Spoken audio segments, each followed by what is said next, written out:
ಅದ ಒಂದು ಕೇಳ್ತೀನಿ, ಆನರ್ ಮಾಡಬೇಕು ಅಂತ ನಿಮಗೆ ಆಸೆ ಇತ್ತು, ನೋ ವರೀಸ್, ಅದರಲ್ಲೇನು ತಪ್ಪಿಲ್ಲ.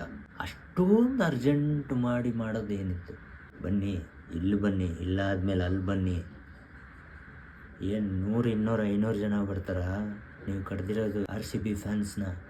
100, 200 ಜನ ಬರಲ್ಲ, ಗೊತ್ತು ತಾನೇ ಹೆಂಗೆ ಬರ್ತಾರೆ. ಬಂದರೆ ಕೊಹ್ಲಿ ಪ್ರಾಕ್ಟೀಸ್ ಮ್ಯಾಚ್ ನೋಡೋಕ್ಕೆ ಹಂಗೆ ಬರ್ತಾರೆ. ನೀವು ಸುಮ್ಮನೆ ಬನ್ನಿ, ಟಿಕೆಟ್ ಇಲ್ಲ ಅಂದರೆ ನೀಟಾಗಿ ಒಂದು ಸಂಡೇನೋ ಒಂದು ವೀಕೆಂಡಲ್ಲೋ ಪ್ಲ್ಯಾನ್ ಮಾಡಿ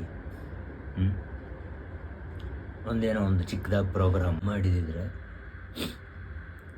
ಒಂದು ಲಾಜಿಕ್ ಇರೋದು, ಒಂದು ಅರ್ಥ ಇರೋದು. ನೀವು ಮಾಡಿರೋದಕ್ಕೆ ಎಲ್ಲರೂ ಸಲಾಮ್ ಮಾಡಿರೋರು. ಎಲ್ಲದಕ್ಕಿಂತ ಹೆಚ್ಚಾಗಿ ಆ 11 ಜನ ಉಳಿದಿರೋರು, ಇಂಜ್ಯೂರ್ ಆದವರು, ಸೇಫ್ ಆಗಿರೋರು. ಇಷ್ಟಾದಮೇಲೆ ಅವ್ನು ಆಡಿದ್ರೆ ನಿಜವಾಗ್ಲೂ ಅವೇನಂಗೆ ಸಲಾಮು. ಮೋಸ್ಟ್ಲಿ ಅವ್ನು ನಮ್ಮ ಸಿಸ್ಟಮ್ ಮೇಲೆ ಬೇಜಾರಿರುತ್ತೆ ಅವ್ರಿಗೆ, ಟೀಮ್ ಮೇಲಂತೂ ನೋ ಚಾನ್ಸ್. ನೀವುಗಳು ಮಾಡಿದ ತಪ್ಪಿಗೆ ಅವರು ಏನಕ್ಕೆ ಟೀಮ್ ಬ್ಲೇಮ್ ಮಾಡ್ತಾರೆ?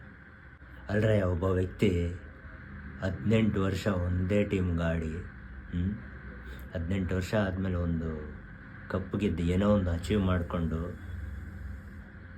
ನಾನು ಆಡಿದ ಫ್ರ್ಯಾಂಚೈಸ್ ಊರಿಗೆ ನನ್ನ ಖುಷಿನ ಸೆಲೆಬ್ರೇಟ್ ಮಾಡ್ಕೊಳ್ಳೋಣ, ಅವ್ರ ಜೊತೆ ಹಂಚ್ಕೊಳ್ಳೋಣ ಅಂತ ಬಂದರೆ ಅದಕ್ಕೆ ರಿಟರ್ನ್ ಆಗಿ ನೀವು ಇದು ಕೊಡ್ತೀರ. ಸೂಪರ್, ಚೆನ್ನಾಗಿದೆ. ಇದರಲ್ಲಿ RCB ಮೇ ಬ್ಯಾನ್ 1 year ಅಂತೆ.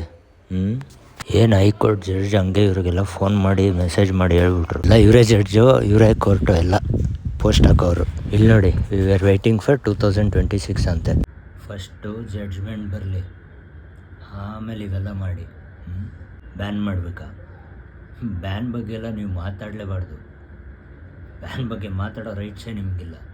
ಇದು ಹೆಂಗಿದೆ ಅಂದರೆ, ಲಂಚ ತಗೊಂಡು ಸಸ್ಪೆಂಡ್ ಆಗಿರೋ ಒಬ್ಬ ಆಫೀಸರು ಕರಪ್ಷನ್ ಬಗ್ಗೆ ಸ್ಪೀಚ್ ಮಾಡ್ದಂಗೆ ಆಯಿತು.